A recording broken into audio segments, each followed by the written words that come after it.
Bismillahirrahmanirrahim. Assalamualaikum warahmatullahi wabarakatuh.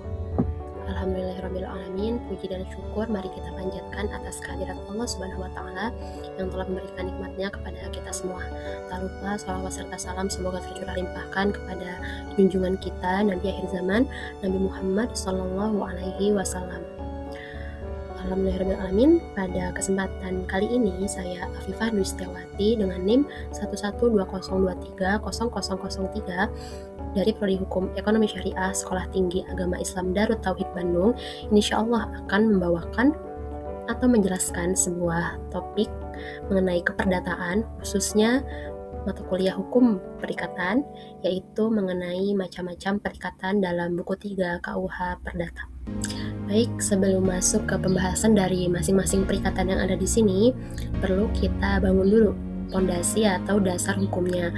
Berdasarkan pasal 1233 KUH Perdata, perikatan itu tidak lahir begitu saja, tapi bersumber dari dua hal. Yang pertama yaitu dari perjanjian, dan yang kedua undang-undang. Nah, dari sumber-sumber tersebut, para ahli hukum dan kodifikasi KUH Perdata membaginya lagi menjadi 7 macam perikatan secara spesifik. Nah, pembagian itu sangat krusial gitu atau sangat penting karena dapat menentukan kapan hak itu bisa dituntut dan bagaimana kewajiban tersebut dapat dipenuhi. Poin pertama yaitu perikatan murni atau bisa disebut juga perikatan bersahaja. Menurut doktrin dari Profesor Subakti, perikatan murni itu terjadi ketika di dalamnya atau masing-masing pihaknya itu terdiri dari satu orang saja. Kemudian objek yang dituntutnya juga hanya satu hal dan pemenuhan prestasinya itu dilakukan seketika. Sifatnya itu tidak ada syarat atau tenggat waktu yang dapat menunda hak tadi kreditur. Contohnya seperti misalnya saya membeli buku di sebuah toko buku secara tunai. Nah, di situ saya langsung membayar bukunya gitu, secara tunai kepada kasir, dan kasir juga seketika memberikan buku tersebut kepada saya. Jadi tidak ada syarat penundaan pemberian barang, juga tidak ada penundaan dalam pembayarannya. Nah, jadi di situ hak dan kewajiban seketika selesai. Poin kedua, perikatan bersyarat yang sebagaimana diatur dalam pasal 1253 KUH Perdata. Di sini tuh lahir atau berakhirnya hubungan hukum digantungkan pada peristiwa di masa depan yang belum tentu terjadi. Kemudian KUH Perdata membagi perikatan ini menjadi 2 jenis. Yang pertama, syarat tangguh, dan yang kedua, syarat batal.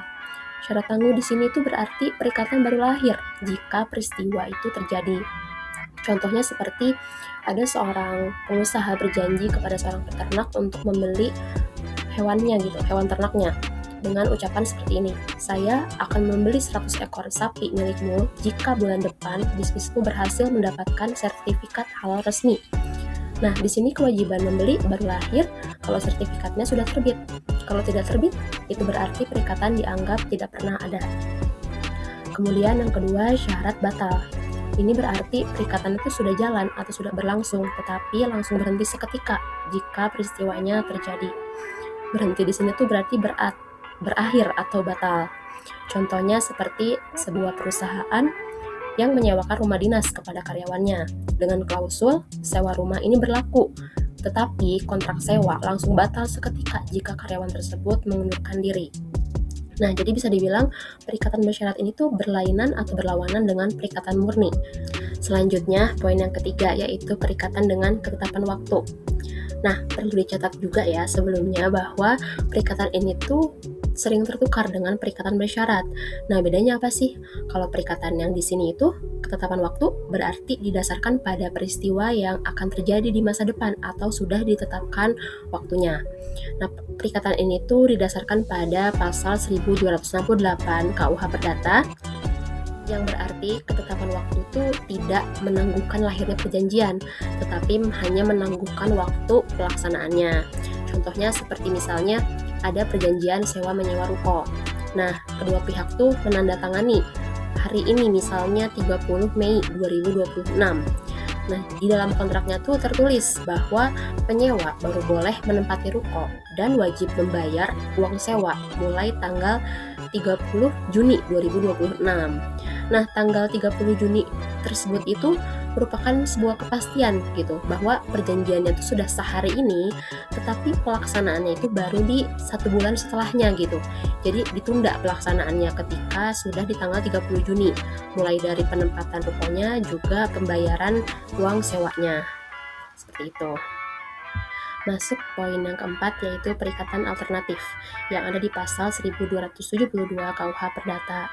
Nah, di perikatan ini tuh objek prestasinya terdiri dari 2 atau lebih, yang dimana debitur dibebaskan memilih objek mana yang akan dijadikan pemenuhan kewajibannya. Nah, secara hukum perdata, hak memilih objek tersebut itu ada pada debitur.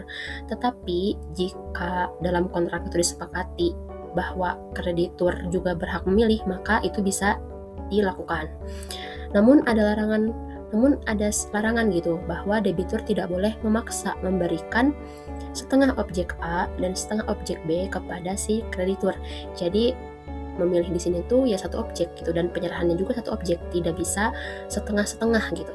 Jadi harus full satu objek yang dipilih.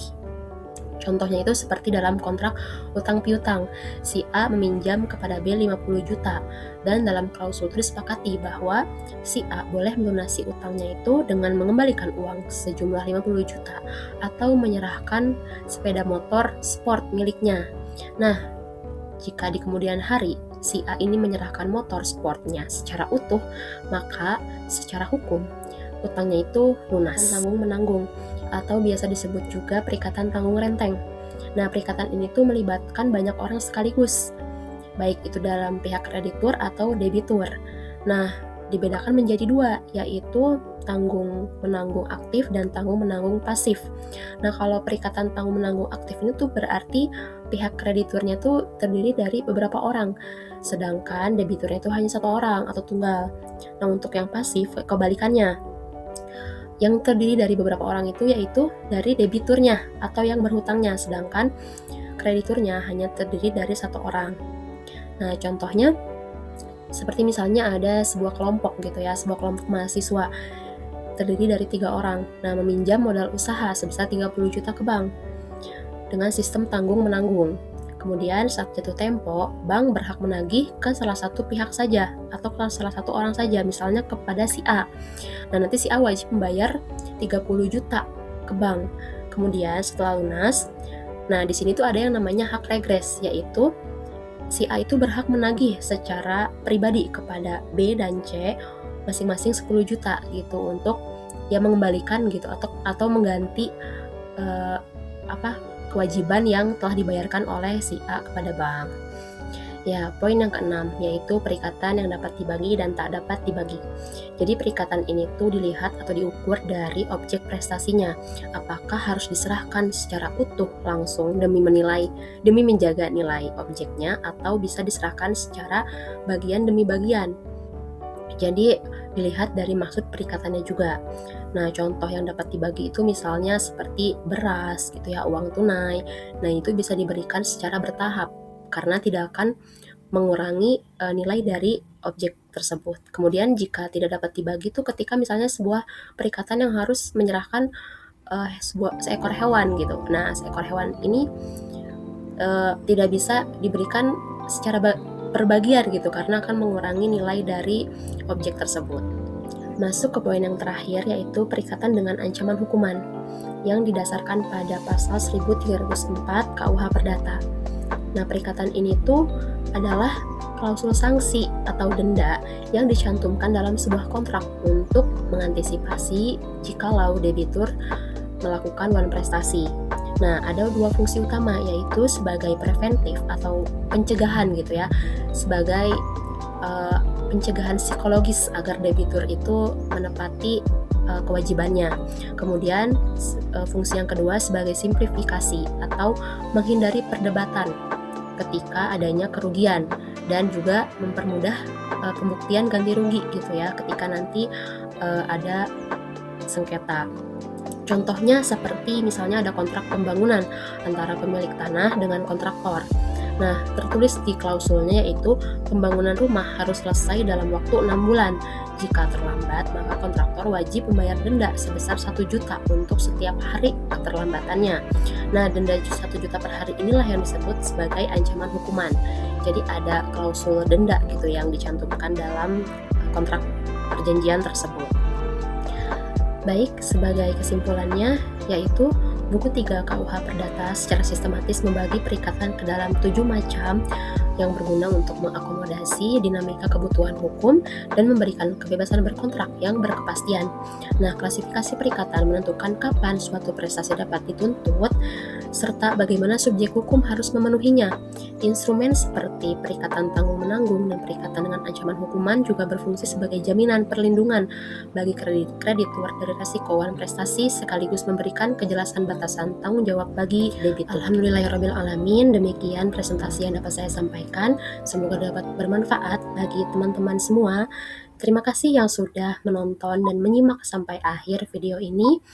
Mohon maaf atas segala kekurangannya, dan jika ada kritik ataupun saran boleh disampaikan di kolom komentar. Saya akhiri, wabillahi taufiq wal hidayah. Wassalamualaikum warahmatullahi wabarakatuh.